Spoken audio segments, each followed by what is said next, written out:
Teaching method में structural approach. इससे पहले हमने ग्रामर ट्रांसलेशन मेथड उसको पढ़ लिया, हमने डायरेक्ट मेथड को पढ़ लिया। आज हम पढ़ेंगे स्ट्रक्चरल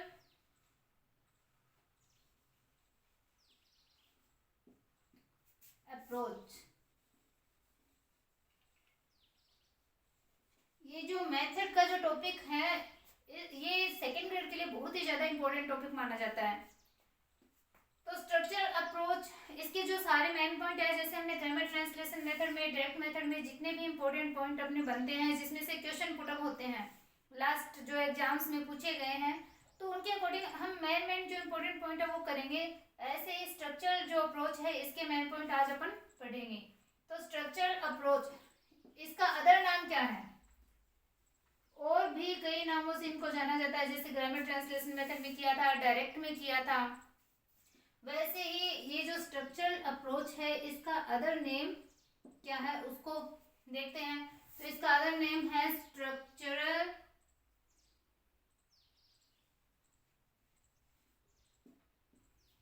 ओरल सिचुएशनल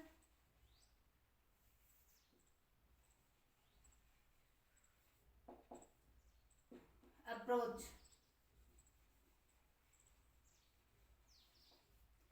देखो ये जो स्ट्रक्चरल अप्रोच है वो सिचुएशनल अप्रोच भी बोला जाता है। बाकी इसके नाम से आप समझते जाओगे। स्ट्रक्चर, इसमें जैसे नाम से पता चल रहा है, स्ट्रक्चर जो है, स्ट्रक्चर वो इसमें बहुत ही इंपॉर्टेंट माना जाता है। वोकेब, जैसे ग्रामर ट्रांसलेशन मेथड में क्या था आपने कि वोकेब उसको ज्यादा इंपॉर्टेंस देते थे, यहाँ पे क्या इंपॉर्टेंट है? स्ट्रक्चर। स्ट्रक्चर है, जो सेंटेंस स्ट्रक्चर होता है वो स्ट्रक्चर बहुत इंपॉर्टेंट होता है। ओरल बेस्ड है ये जो स्ट्रक्चर अप्रोच है वो ओरल बेस्ड है। ओरल मतलब जो लिसनिंग और स्पीकिंग पे।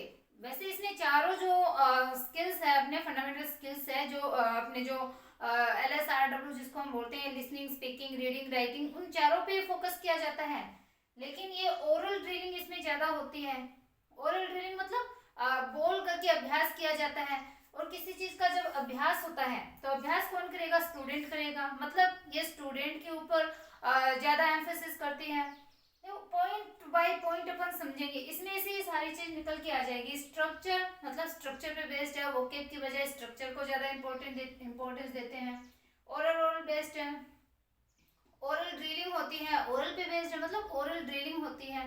ड्रिलिंग कौन करता है? स्टूडेंट करता है। तो स्टूडेंट की एक्टिविटी ज्यादा होती है, टीचर की एक्टिविटी की बजाय स्टूडेंट की एक्टिविटी इसमें ज्यादा होती है। ड्रिलिंग कर रही है, अगर ड्रिलिंग किसी चीज की हो रही है तो हैबिट में अपने कोई चीज है वो अभ्यास कराया जाता है, जैसे कि अपनी हैबिट बन जाए उस चीज को। हैबिट फॉर्मेशन होता है। हैबिट फॉर्मेशन होता है। इसके अलावा इसमें स्ट्रक्चर याद करवाए जाते हैं, इसमें कुछ रूट वर्ड्स होते हैं वो याद करवाए जाते हैं, उनकी संख्या है वो निश्चित है। जैसे 3000 जो रूट वर्ड्स है वो लर्न करवाए जाते हैं, 275 स्ट्रक्चर याद करवाए जाते हैं। और इसमें जो सेलेक्टेड और ग्रेडेड मटेरियल जो होता है वही पढ़ाया जाता है, क्योंकि अगर 3000 रूट वर्ड करवाने हैं, 275 स्ट्रक्चर करवाने हैं, तो जो सिलेक्टेड चीजें होंगी वही तो करवाई जाएगी। जो सिलेक्टेड है, जो ग्रेडेड है, जो इंपॉर्टेंट है वो चीजें ही करवाई जाएगी। सारी चीजें तो करवा नहीं सकते, बहुत ज्यादा हो जाएगा। मदर टंग की बात करें तो इसमें क्या है, जैसे ग्रामर ट्रांसलेशन मेथड में ज्यादा फोकस मदर टंग पे था। डायरेक्ट मेथड में क्या था, जो अपनी टारगेट लैंग्वेज थी उसको हम ज्यादा यूज में लेते थे, जो मदर टंग है उसको अवॉइड कर दिया गया। लेकिन यहाँ पे क्या है, हमारी जो सीखने की, पढ़ने की जो इनिशियल स्टेज है वहां पे हम मदर टंग को यूज में करने दे सकते हैं। मतलब जो भी कोई टारगेट लैंग्वेज सीख रहा है वो मदर टंग को यूज कर सकता है, लेकिन कब? जब वो इनिशियल स्टेज पे हो। मीनिंगफुल सिचुएशन में इस जो लैंग्वेज है वो सीखी जा सकती है। देखो सिचुएशनल अप्रोच मतलब कोई भी लैंग्वेज है वो सीखी जा सकती है, लेकिन कब?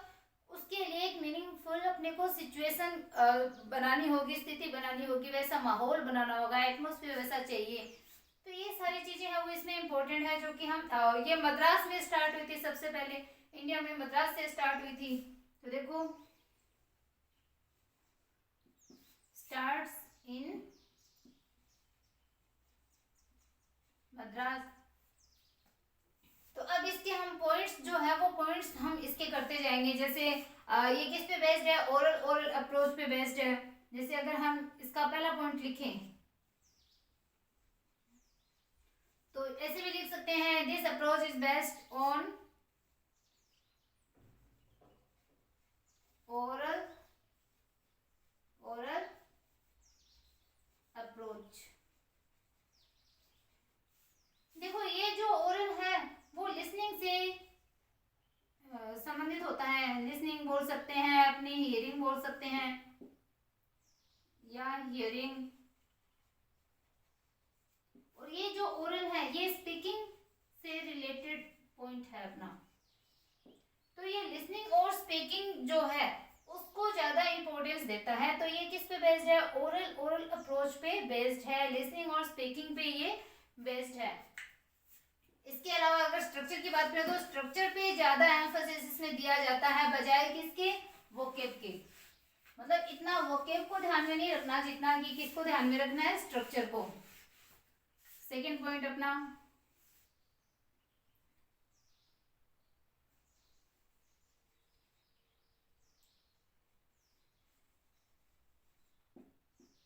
structure is more important rather than vocab.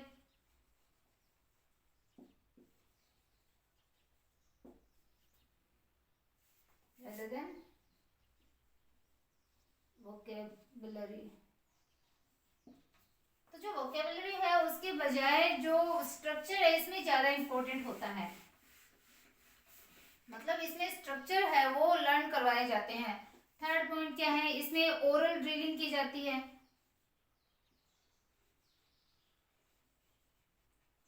और ओरल ड्रिलिंग, इस अप्रोच के लिए जो हम ओरल ड्रिलिंग है उसको मस्ट के साथ में हम इस सेंटेंस को लिख सकते हैं, क्योंकि इसमें ओरल ड्रिलिंग है वो मस्ट होती है, वो करनी होती है। तो oral drilling must be done, must be done. Oral drilling है वो की जानी चाहिए, वो बहुत ज्यादा जरूरी होती है।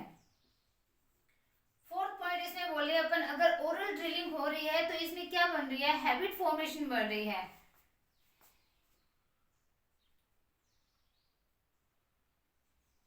तो ये जो अप्रोच है वो it Lay's emphasis on habit formation. Very important point हम बोल सकते हैं। इसमें से क्वेश्चन आते हैं कि हैबिट फॉर्मेशन है वो कौन से सिस्टम में, कौन से अप्रोच में, कौन से मेथड में किया जाता है? तो ये जो हैबिट फॉर्मेशन है वो यहाँ स्ट्रक्चर अप्रोच में की जाती है। आपको ध्यान में होना चाहिए। अब ये हैबिट फॉर्मेशन किस में बनाई जा रही है? स्टूडेंट्स में बनाई जा रही है। देखो सारे पॉइंट एक दूसरे से कनेक्ट हो रहे हैं, अपने को कनेक्ट करके पढ़ना है। तो ये जो हैबिट फॉर्मेशन है वो किस में बन रही है? स्टूडेंट्स में बन रही है। तो स्टूडेंट की जो एक्टिविटी है वो क्या है? ज्यादा इंपॉर्टेंट बनती है। यहाँ पे टीचर की एक्टिविटी इतनी इंपॉर्टेंट नहीं है जितनी स्टूडेंट की, क्योंकि जो हैबिट है वो हमें स्टूडेंट्स में क्रिएट करनी है। तो ये क्या है? लर्नर सेंटर्ड है, या स्टूडेंट सेंटर बोल सकते हैं, लर्नर सेंटर्ड बोल सकते हैं। ये जो अप्रोच है वो लर्नर सेंटर्ड है। इसमें जो स्टूडेंट्स की एक्टिविटी है वो मोर इम्पोर्टेंट होती है। Students activity is more important then the teachers. तो टीचर्स की जो एक्टिविटी है उसके बजाय ज्यादा इंपॉर्टेंट कौन किसकी एक्टिविटी होती है? स्टूडेंट्स की एक्टिविटी होती है। क्यों एक्टिविटी इंपॉर्टेंट है? क्योंकि ये लर्नर सेंटर्ड अप्रोच है। क्यों? क्योंकि बच्चों में ये हैबिट फॉर्मेशन करवाई जा रही है, बच्चों से ड्रिलिंग करवाई जा रही है, बच्चों से ओरली इसमें बुलवाया जा रहा है। अब ये ओरल बेस्ड तो है, लेकिन इसमें क्या है? जो चारों जो स्किल्स हैं उन चारों पे कंटिन्यू एक राइट ऑर्डर के अंदर उन चारों स्किल्स पे फोकस किया जाता है।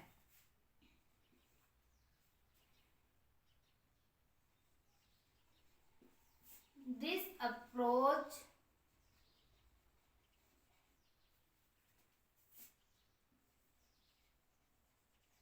focuses on फंडामेंटल स्किल हम बोल सकते बहुत फंडामेंटली होता है, फंडामेंटल स्किल्स दैट आर, जो कि क्या है, देखो this approach focuses on 4 fundamental skills that are, question में पूछा जाता है कि 4 स्किल्स है वो कौन सी है, उनका राइट ऑर्डर आप बताइए, तो उनको अपने को राइट ऑर्डर में याद करना है, ऐसे नहीं कि चारों बता दिया लेकिन क्रम उनका उल्टा पुल्टा कर दिया। तो दैट क्या है, आप इसको याद करो, LSRW। तो ये क्या है, लिसनिंग, ये क्या है, स्पीकिंग, R क्या है, रीडिंग, और यहाँ पे W क्या है, राइटिंग।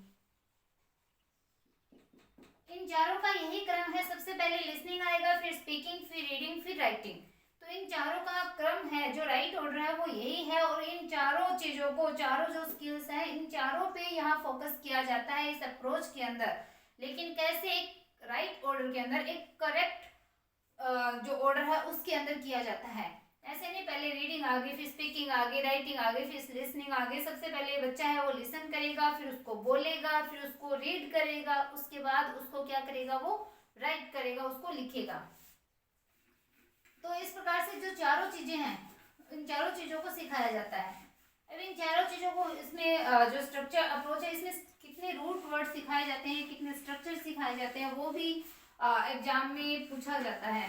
तो इसमें 3000 जो है, 3000 इसमें रूट वर्ड सिखाए जाते हैं, और इसमें 275 जो स्ट्रक्चर्स है वो बच्चों से बार बार अभ्यास करवाया जाता है, उनको वो सिखाया जाता है। तो कितना, शायद 9 नंबर का पॉइंट है अपना ये। तो इसलिए बच्चों को एनेबल बनाता है, enables the students to learn, क्या लर्न करने के लिए एनेबल बनाता है, टू लर्न 3000 रूट वर्ड्स। देखो बच्चे ज्यादा सीखे और अच्छी बात है, लेकिन जो कुछ निश्चित जो रूट वर्ड होते हैं, तो वो 3000 रूट वर्ड है वो बच्चों को सिखाया जाता है। और क्या, एंड 275 जो स्ट्रक्चर्स हैं वो बच्चे को सिखाए जाते हैं। तो अगर बच्चे को इतना आ जाता है तो कोई भी टारगेट लैंग्वेज जो बच्चा सीख रहा है उससे रिलेटेड 3000 रूट वर्ड, 275 स्ट्रक्चर सिखा देते हैं, तो वो टारगेट लैंग्वेज है वो कुछ हद तक वहां पे अचीव कर लेता है बच्चा। बार बार अभ्यास करवाया जाता है, बार बार बुलवाया जाता है, उनको ये चीजें हैं वो सिखा दी जाती है, तो बच्चा क्या है, ऑटोमेटिकली उस चीज को सीखता जाता है। तभी तो इसको सिचुएशनल अप्रोच कहा जाता है, कि इसको एक मीनिंगफुल सिचुएशन में इसको सिखाया जाता है। अब देखो इसमें ग्रामर ट्रांसलेशन मेथड में क्या था, कि ग्रामर पे फोकस किया जाता था। डायरेक्ट मेथड में क्या था, ग्रामर को एक ऊपरी तौर पे जैसे बता दिया कि इसमें ये मान लो कोई सेंटेंस है, कोई चीज पढ़ी, वहां पे बता दिया कि प्रेजेंट सिंपल टेंस है, कंटिन्यूअस है, पास्ट है, फ्यूचर है, लेकिन उसकी क्या मतलब उसको कैसे पहचानेंगे, क्या इसके एडवर्ब्स होते हैं, क्या इसके जो हेल्पिंग वर्ब यूज में लेते हैं, कहाँ मेन वर्ब कौन सी आती है, तो वो कुछ भी नहीं बताया जाता। लेकिन यहाँ क्या स्ट्रक्चर अप्रोच में पढ़ाई जाती है, ग्रामर है वो भी पढ़ाई जाती है ड्यूरिंग द लेसन। डायरेक्ट में भी करवाई जाती है, लेकिन डायरेक्ट में तो नाम मात्र की करवाई जाती है। तो डायरेक्ट में तो आप ये सोच लो कि ग्रामर को अवॉइड ही कर दिया, लेकिन यहाँ पे क्या है, ड्यूरिंग द लेसन हमें जो ग्रामर है वो बच्चों को सिखाई जाती है। तो ग्रामर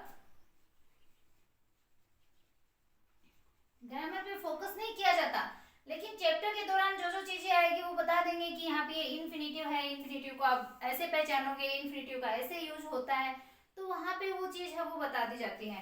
तो grammar is taught during the lesson. अब बच्चों को इतनी चीजें करवाई जा रही है, तो उसको सिलेक्टेड मटेरियल ही पढ़ाया जा रहा है। मैंने आपको बताया था कि सिलेक्टेड और जो ग्रेडेड मटेरियल है वो बच्चों को पढ़ाया जाता है। तो अपना 11वां जो पॉइंट है वो हो सकता है कि selected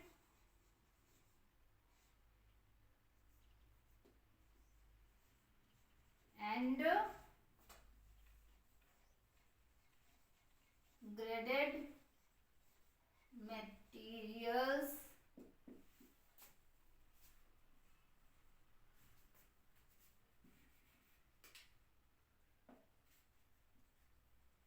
are taught to the children.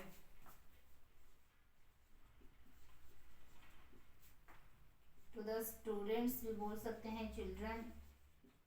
तो देखो यहाँ पे क्या है, बच्चों को सेलेक्टेड और जो ग्रेडेड मटेरियल्स है वो पढ़ाया जाता है, वो ही अवेलेबल करवाया जाता है। ये नहीं कि हर एक चीज जो आई वो बताते गए, ऐसे बताएंगे तो सिलेबस ही कंप्लीट नहीं होगा। यही इसका डिमेरिट भी बोल सकते हैं कि सारी चीजें जो है वो नहीं पढ़ाई जाती। सिलेक्टेड और ग्रेडेड मटेरियल पढ़ाएंगे मतलब हर एक चीज को नहीं पढ़ाएंगी, मतलब जो टेक्स्ट बुक का है, जो प्रिस्क्राइब की गई टेक्स्ट बुक है वो अपन कंप्लीट नहीं पढ़ा सकते, उसको शॉर्ट में पढ़ाया जाएगा। अब अगर बच्चों को ऐसे ड्रिलिंग करवाई जा रही है तो देखो ड्रिलिंग हमेशा छोटे बच्चों में होती है, जो छोटी क्लास के जो बच्चे होते हैं, जो प्राइमरी या अपर प्राइमरी बोल सकते हैं, वहाँ जो बच्चे होते हैं उनको ही हम ड्रिलिंग करवा सकते हैं। जो हायर क्लास के जो स्टूडेंट हैं उनको ड्रिलिंग नहीं करवाई जाती, तो ये हायर क्लास के बच्चों के लिए ये सुटेबल नहीं है। टोटल जो अपना जो कंटेंट होता है वो नहीं पढ़ा सकते बच्चों को, तो सिलेक्टेड चीजें कुछ कुछ चीजें ही पढ़ाई जाती है, तो पूरा सिलेबस उनको कवर नहीं करवाया जाता, सारी चीजें नहीं सिखाई जाती। तो ये इसके कुछ डिमेरिट्स भी इसमें साथ साथ चलती रहती है।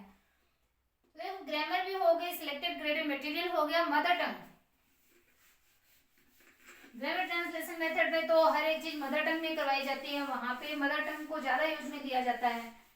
और जो डायरेक्ट मेथड है वहां पे क्या है, सीधा टारगेट लैंग्वेज को यूज में लेना होता है। लेकिन यहाँ पे क्या है, जो अपना स्ट्रक्चरल अप्रोच है यहाँ पे मदर टंग है वो यूज में ली जा सकती है, लेकिन कब, ओनली इनिशियल स्टेज में, मतलब शुरू में जब बच्चा सीख रहा है तो मदर टंग को यूज में लो, लेकिन धीरे धीरे करके उस मदर टंग को छोड़ना शुरू करो, टारगेट लैंग्वेज को अपनाओ। तो mother tongue can be used,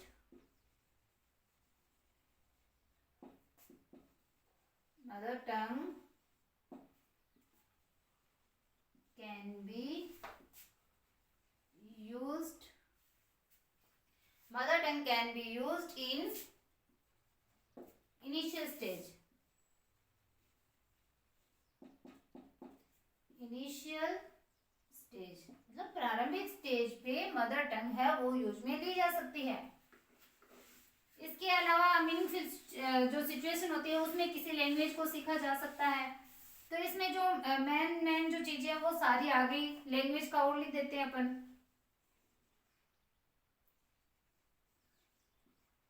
language can be learn in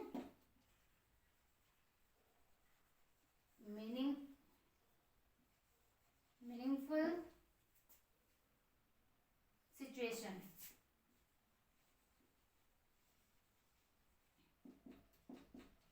meaningful situation के अंदर कोई लैंग्वेज है वो सीखी जा सकती है। तो स्ट्रक्चरल अप्रोच में मेन पॉइंट है वो अपने आगे। अब देखो स्ट्रक्चर भी देखो चार प्रकार के होते हैं। स्ट्रक्चर बच्चों को याद करवाएंगे, लेकिन कैसे कैसे स्ट्रक्चर याद करवाएंगे, तो स्ट्रक्चर है वो चार प्रकार के होते हैं। चार प्रकार के कौन कौन से, सेंटेंस स्ट्रक्चर होता है, फ्रेज स्ट्रक्चर होता है, फॉर्मूला स्ट्रक्चर होता है, इडियम स्ट्रक्चर होता है। तो जैसे अपन उन चारों स्ट्रक्चर की बात कर ही लेते हैं यहाँ पे।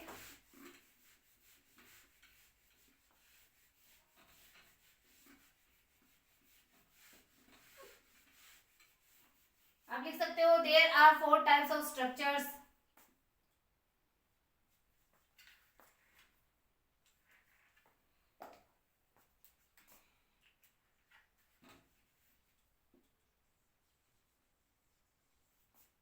There are 4 types of structure। Structure है वो कितने प्रकार के होते हैं, 4 टाइप के होते हैं। 4 टाइप के कौन कौन से, एक तो होता है सेंटेंस स्ट्रक्चर। देखो सेंटेंस स्ट्रक्चर क्या होता है, सेंटेंस स्ट्रक्चर मतलब नॉर्मली अपन बात कर रहे हैं I am going to school, तो ये क्या है, एक सेंटेंस है, तो ये आ गया सेंटेंस स्ट्रक्चर में। जैसे इसका एग्जांपल अगर अपन बोले I am going to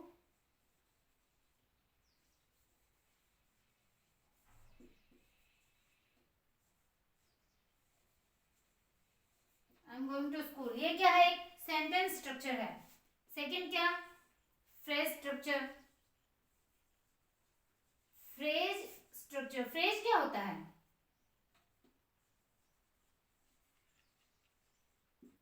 phrase देखो वाक्य का एक हिस्सा होता है, वाक्य नहीं होता, वाक्य का एक हिस्सा होता है, उसको यूज में ले ठीक है, नहीं ले तो कोई बात नहीं, सेंटेंस वो बनेगा। लेकिन फ्रेज है वो वाक्यांश होता है, वाक्य का एक हिस्सा होता है। जैसे टू द स्कूल अपन बोल रहे हैं, आई एम गोइंग भी हो सकता है, जैसे मैं जा रहा हूँ, आई एम गोइंग सेंटेंस है, लेकिन I am going to school या टू द स्कूल। तो यहाँ पे क्या है, टू स्कूल और टू द स्कूल में भी डिफरेंस है, द आर्टिकल है। अगर हम यहाँ पे लगा देंगे टू द स्कूल, तो यहाँ पे वाक्य का थोड़ा सा मीनिंग चेंज हो जाएगा। ये हम टेंस में पढ़ेंगे फिर से। मेरा बताया हुआ भी है टेंस के अंदर कि यहाँ पे द आर्टिकल लगाने पे क्या चेंज होता है, अभी क्या है। तो जैसे वो फ्रेज क्या मतलब, फ्रेज अलग अलग टाइप की होती है। जैसे हम प्रीपोजिशनल फ्रेज यूज में लेते हैं, नाउन फ्रेज भी होता है, एडजेक्टिव फ्रेज होता है। तो अलग अलग फ्रेजेस जो है वो हम यूज में लेते हैं, सेंटेंस स्ट्रक्चर के अंदर ही यूज में लेते हैं। जैसे in the evening, in the evening,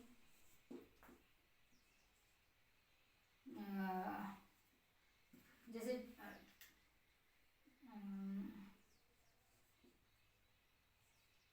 eight, कहीं पे भी एट स्टैंड, जैसे to the school.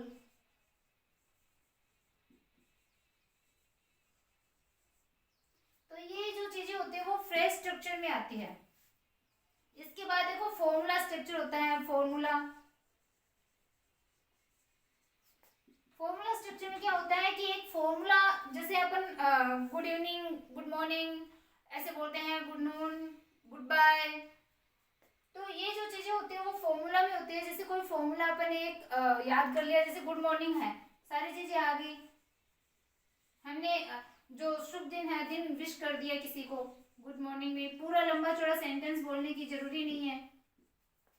Congratulations, happy birthday,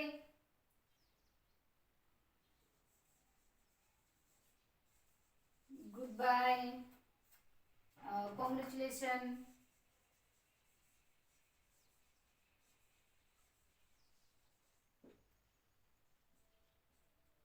तो ये क्या है, अपने फॉर्मूला स्ट्रक्चर में आते हैं। इसके बाद फोर्थ टाइप अपना जो क्या है वो इडियम स्ट्रक्चर होता है। फोर्थ स्ट्रक्चर है वो क्या है, इडियम स्ट्रक्चर होता है। इडियम आपको पता है मुहावरे होते हैं, तो मुहावरों से भी छोटा सा मुहावरा यूज में लिया, हम बड़ी बात उसमें बोल देते हैं छोटे से मुहावरे में ही। तो इडियम स्ट्रक्चर भी होता है। इडियम स्ट्रक्चर जैसे इडियम्स होती है Apple of Discord, apple pie order भी होता है। चलो apple pie order, apple pie order मतलब एक चीज को एक व्यवस्थित क्रम में रखना। एप्पल ऑफ डिस्कॉर्ड मतलब झगड़े का कारण। इन ए नट शेल, इन ए नट शेल मतलब कोई बात को संक्षेप में बोलना, तो इन ए नट शेल हो गया।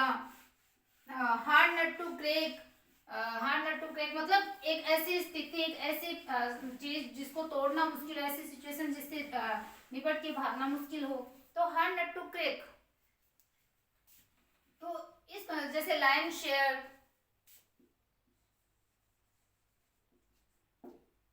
लायन शेयर, ब्लू ब्लड मतलब जो कुलीन श्रेष्ठ व्यक्ति होता है। तो इस प्रकार से बहुत सी इडियम होती हैं, उनको हम इडियम स्ट्रक्चर में काम में लेते हैं। तो इस प्रकार से ये 4 टाइप के स्ट्रक्चर है वो स्ट्रक्चर के अंदर आते हैं। हम 4 टाइप के स्ट्रक्चर बच्चों को 275 स्ट्रक्चर है वो लर्न करवाते हैं। इस टाइप के स्ट्रक्चर्स को 3000 उसमें रूट वर्ड याद करवाए जाते हैं। तो स्ट्रक्चर अप्रोच में जितनी भी इंपॉर्टेंट चीजें हैं वो सारी अपन ने कर ली। आई होप आपको ये जो अप्रोच है वो समझ में आई है। अगर कहीं कोई भी डाउट हो आप जरूर कमेंट बॉक्स में कमेंट करके आप बताइए। कुछ और अगर अपने पढ़ने से रिलेटेड कोई सजेशन आपको देना हो वो भी आप जरूर कमेंट बॉक्स में कीजिए, कमेंट करके मुझे बताइए। अगर आपको चैनल अच्छा लग रहा है, पढ़ाया हुआ समझ में आ रहा है, तो जरूर इसको शेयर करना न भूलिए। ज़्यादा से ज़्यादा आप अपने फ्रेंड्स में इसको शेयर कीजिए, लाइक कीजिए, सब्सक्राइब कीजिए चैनल को। Okay bye, have a nice day.